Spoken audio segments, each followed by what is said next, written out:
It was gone, and I felt lighter in my body. And imagine all of the relationships in the external world and any stressors related to any of those, they were gone. And I felt this sense of peacefulness. And imagine what it would feel like to lose 37 years of emotional baggage. Oh, I felt euphoria.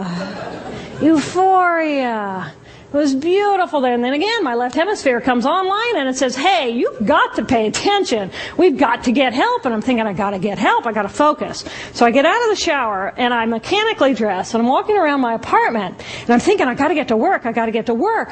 Can I drive? Can I drive? And in that moment, my right arm went totally paralyzed by my side.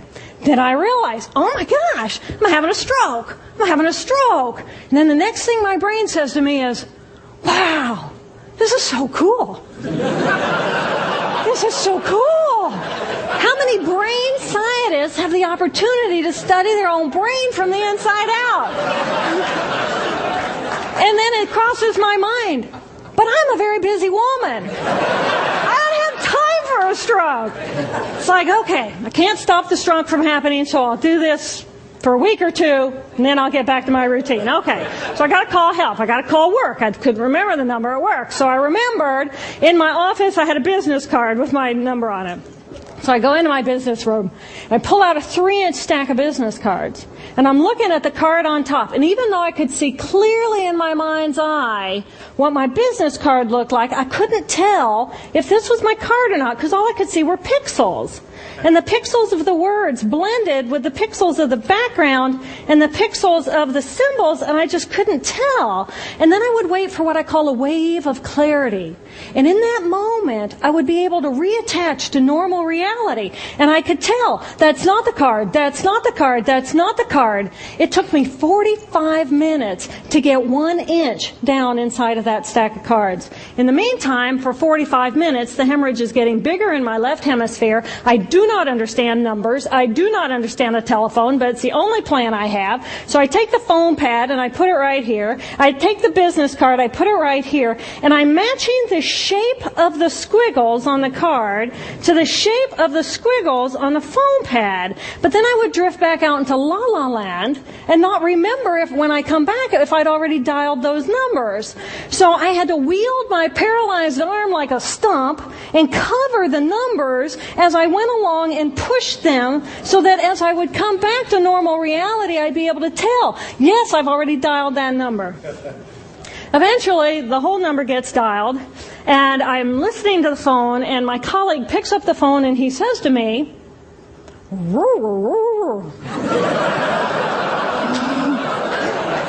I think to myself, oh my gosh, he sounds like a golden retriever.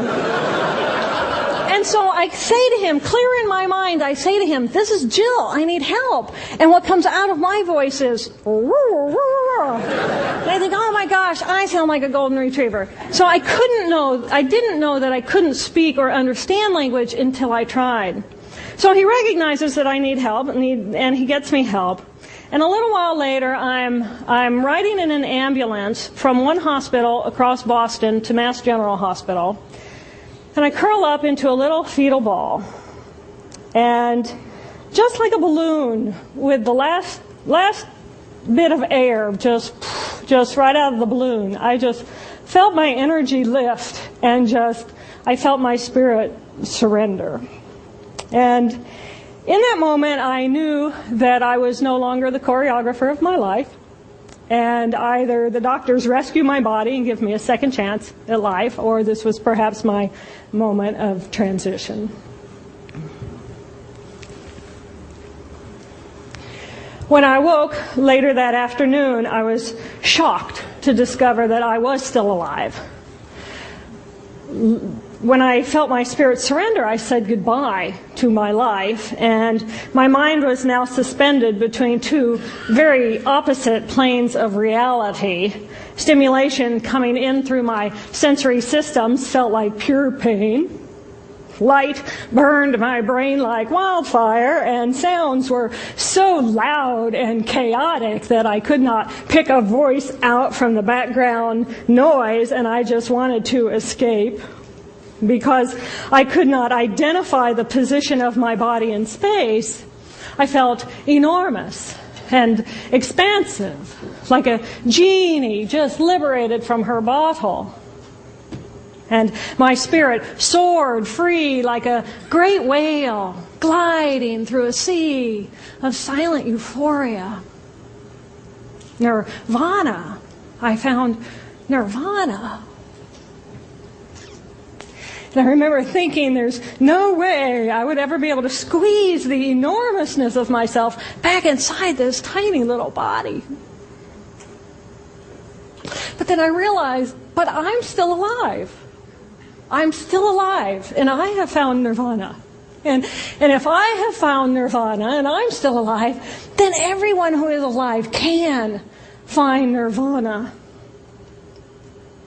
And I pictured a world filled with beautiful, peaceful, compassionate, loving people who knew that they could come to this space at any time and that they could purposely choose to step to the right of their left hemispheres and find this peace. And then I realized what a tremendous gift this experience could be. What a stroke of insight this could be to how we live our lives. And it motivated me to recover. 2.5 weeks after the hemorrhage, the surgeons went in and they removed a blood clot the size of a golf ball that was pushing on my language centers. Here I am with my mama, who's a true angel in my life.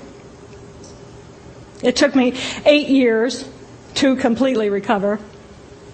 So, who are we? We are the life force power of the universe with manual dexterity and 2 cognitive minds. And we have the power to choose moment by moment who and how we want to be in the world. Right here, right now, I can step into the consciousness of my right hemisphere where I am the life force power of the universe. I am the life force power of the 50 trillion beautiful molecular geniuses that make up my form, at one with all that is. Or I can choose to step into the consciousness of my left hemisphere, where I become a single individual, a solid, separate from the flow, separate from you. I am Dra Jill Bolte Taylor, intellectual, neuroanatomist. These are the we inside of me. Which would you choose? Which do you choose? And when? I believe that the more time we spend choosing to run the deep inner peace circuitry of our right hemispheres, the more peace we will project into the world, and the more peaceful our planet will be. And I thought that was an idea worth spreading. Thanks.